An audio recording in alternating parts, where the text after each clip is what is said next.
পরিশ্রম কখনো বিফলে যায় না, আর সফলতা কখনো একদিনে আসে না। কোম্পানির বিষয়ে আসছি 500 রিয়াল স্যালারিতে আপনার 8.5 লক্ষ টাকা দিয়া। এটা বাবার পকেটের টাকা না যে চাইলে নিজের পকেটে চলে আসবে। অন্যের পকেটের টাকা নিজের পকেটে আনতে গেলে অনেক পরিশ্রম করতে হবে, ফিরে না যদি সে সঠিকভাবে পরিশ্রম করতে পারে এবং লেগে থাকতে পারে। তারা কখনো জীবনে কিছু করতে পারে না এবং অন্যরা ভালো কিছু করুক সেটা তারা কখনো চায় না। আসসালামু আলাইকুম, সবাইকে রমজানুল মোবারক। বন্ধুরা সবাই কেমন আছে? আশা করি এই রমজান মাস সবার ভালো কাটতেছে। আলহামদুলিল্লাহ, আমরা যারা সৌদি আরবে আছি আমাদেরও এই রমজান মাস খুব ভালো কাটতেছে। তার কারণ হচ্ছে অন্য অন্য বছরের তুলনায় এই বছর রমজান মাসের আবহাওয়া খুবই শীতল, খুবই ঠান্ডা। আপনারা দেখতেছেন এখনও কিন্তু এই যে বাইরে বৃষ্টি হচ্ছে, বৃষ্টির আওয়াজ শোনা যাইতেছে নিশ্চয়ই। আপনাদের সামনে চলে আসলাম বাস্তবতার নিরিখে কিছু গুরুত্বপূর্ণ কথা বলার জন্য, যা পুরাতন নতুন প্রত্যেক প্রবাসী শোনা খুব জরুরি।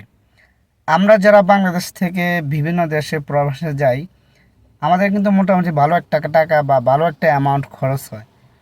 আর এই টাকাগুলো কিন্তু আমাদের কারোরই ক্যাশ থাকে না।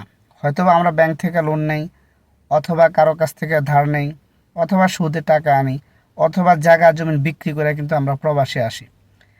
তো এত কষ্ট করে টাকা ম্যানেজ করে আমরা যখন প্রবাসে আসি তারপরও কোনো সমস্যা নাই, কিন্তু সমস্যা হচ্ছে যখন আমরা প্রবাসে আসি, আসার পরে এখানে কিছু কিছু মানুষদের সাথে যখন আমাদের কথা হয় তখনই মূল সমস্যাটা হয়। তো তখন মূল সমস্যাটা কি হয়, যেটা আমি লোক আনছি, আমি দেখছি বাস্তবতা, আমি নিজ চোখে দেখেছি, তাই আজকে বলতেছি। তো আমরা যারা এই 4-5 লাখ টাকা খরচ করে প্রবাসে আসি, আসার পরে এখানে বিভিন্ন ধরনের বিভিন্ন জেলার অনেক রকমের লোক থাকে, আমাদের জাতি ভাই। এই লোকগুলা যখন আমাদের অবস্থা জিজ্ঞেস করে বা আমরা কত টাকা খরচ করে আসছি, কি বিষয়ে আসছি, কোন পেশায় আসছি, কি কাজে আসছি, এগুলা যখন তারা জানে বা জিজ্ঞেস করে আর আমরা যখন তাদেরকে বলি, তখন তারা এমন ধরনের কিছু কথাবার্তা বলে যা নতুন প্রবাসীদের মন একেবারে ভেঙে যায়। তারা বিভিন্ন জনে বলে যে এত টাকা খরচ করে কেন আসছেন, বিদেশে এখন ইনকাম নাই, তার চেয়ে ভালো দেশে কিছু একটা করা, অনেক ধরনের কথা বলে। কিছু লোক তো আছে একবারে এমনও কথা বলে যে প্রয়োজনে দেশে কামলা দিয়ে কাজ করব বা রিক্সা চালিয়ে খাবো অথবা বদলা দিব, তারপরেও প্রবাসে আসবেন না। তো আমার প্রশ্ন ওই লোকদের কাছে, তাহলে আপনি কেন আসছেন?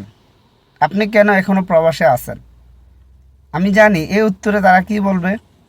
এই উত্তরে তারা বলে যে আমরা তো আয়সা ফাইসা গেছি।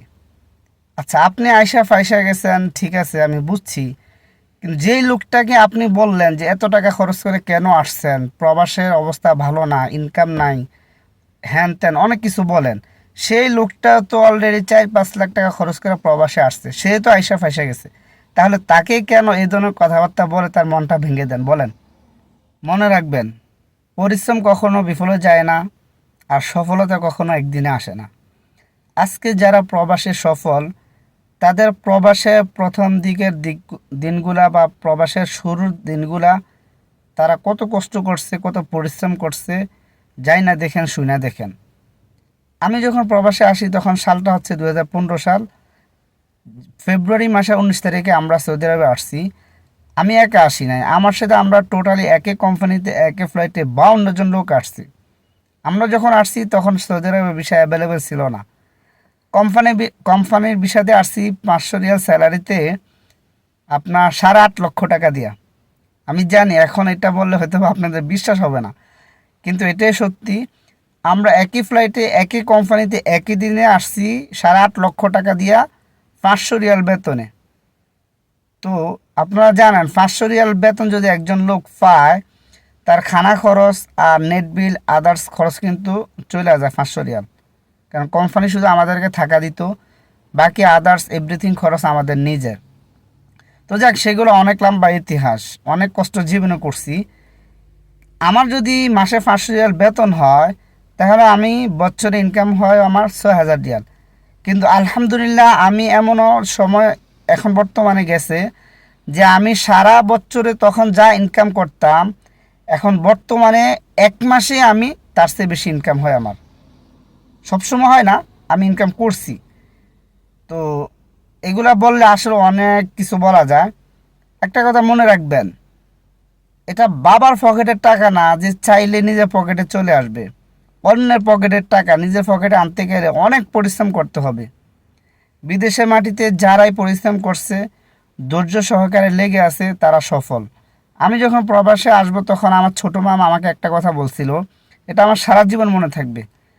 আমার মামা তখন আমাকে বলছিল, বাঘিনা সৌদি আরব যাইতেছ, সৌদি আরব যায় দেখবা সব মরুভূমি আর পাথর, কিন্তু মন খারাপের কোনো কারণ নাই।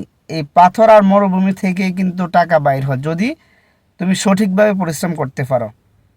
তো অতএব যারা নতুন প্রবাসে আসেন বা আসবেন, অন্যরা কি বললো না বললো সেটা দেখার বিষয় না। একটা কথা মনে রাখবেন, এটা আল্লাহ নবীর দেশ, সৌদি আরব পাক পবিত্র দেশ। এখান থেকে কেউ খালি হাতে ফিরে না, যদি সে সঠিকভাবে পরিশ্রম করতে পারে এবং লেগে থাকতে পারে। যারা নতুনদেরকে বিভিন্ন কথা বলে যে এত টাকা খরচ করে কেন আসছেন, আগের মতো প্রবাস নাই, আগের মতো ইনকাম নাই, কোনো লাইন করতে পারবেন না, কেন আসছেন, লাইফ শেষ করে দিছেন, তারা কখনো জীবনে কিছু করতে পারে না এবং অন্যরা ভালো কিছু করুক সেটা তারা কখনো চায় না। অতএব তাদের কথা কান দেওয়া যাবে না। প্রবাসে আসছেন, তাওয়াক্কাল তো আল্লাহ, আল্লাহর উপর ভরসা করেন, লেগে থাকেন, পরিশ্রম করেন, ইনশাল্লাহ একদিন আপনিও সফল হবেন। কিন্তু যদি আপনি প্রবাসে আসার পর বিভিন্ন জনে বিভিন্ন কথা বলবে, সেই কথা কানে নিছেন অথবা তাদের কথা শুনছেন, তাহলে তাদের অবস্থা আপনার অবস্থা সেম হবে। প্রবাসে আসছি এখন 10 বছর রানিং। এই 10 বছরে কত হাজার রকমের মানুষ দেখছি, আমার স্বচক্ষে আমি নিজে দেখছি। যারা সঠিকভাবে পরিশ্রম করছে, লেগে আছে বা টাকা ইনকাম করতে আসছে এই চিন্তা ভাবনা নিয়ে যে আমি এখান থেকে কিছু একটা করব, তারা ঠিকই কিছু একটা করতে পারছে। আর যারা মনে করছে যে আসছি ভালো লাগলে করব, না লাগলে চলে যাব, তারা কখনো কিছু করতে পারে না। অতএব নতুনদেরকে বলবো, প্রবাসে আসছেন, যেই নিয়ত করে আসছেন সেই নিয়তের উপর থাকেন, সেই নিয়ত অনুযায়ী কাজ করেন, পরিশ্রম করেন, ইনশাল্লাহ আপনি সফল হবেন। আর পুরাতন যারা আছেন, যে অনেক লোক আছে প্রবাসীদেরকে বিভিন্ন পরামর্শ দেন যে কেন আসছেন, অনেক ধরনের কথা বলেন, তাদেরকে অনুরোধ করে বলবো, ভাই দেখেন, একটা লোক আসছে নতুন, তার এমনিতে মন খারাপ, কারণ সে পরিবার পরিজন প্রিয়জন আত্মীয় স্বজন সব চাইরা প্রবাসে আসছে, তারপর অনেক টাকা ঋণ করে আসছে, এমনিতেই তার মন খারাপ। তার উপরে যদি আপনারা এই ধরনের কথা বলেন, তাহলে একটা প্রবাসীর মানে ভালো থাকা যায় না। অতএব এগুলো থেকে বিরত থাকবেন।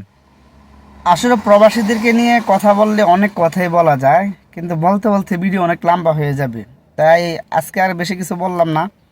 আজকের ভিডিও এখানে শেষ করতে হচ্ছে। তো সবাই ভালো থাকবেন, আবারও সবাইকে রমজানুল মোবারক। সবাই সবার জন্য দোয়া করবেন, বিশেষ করে আমাদের প্রবাসীদের জন্য সবাই খাসভাবে দোয়া করবেন। আমরা যারা প্রবাসে আসছি, আমরা যেই উদ্দেশ্যে আসছি, যেই নিয়ত করে আসছি, আল্লাহ তাআলা যেন আমাদের প্রত্যেকের সেই উদ্দেশ্য, সেই নিয়ত পূরণ করে দেয়। তো বন্ধুরা সবাই ভালো থাকবেন, ইনশাল্লাহ দেখা হবে পরবর্তী অন্য কোনো ভিডিওতে। ওকে বন্ধুরা, আল্লাহ হাফেজ।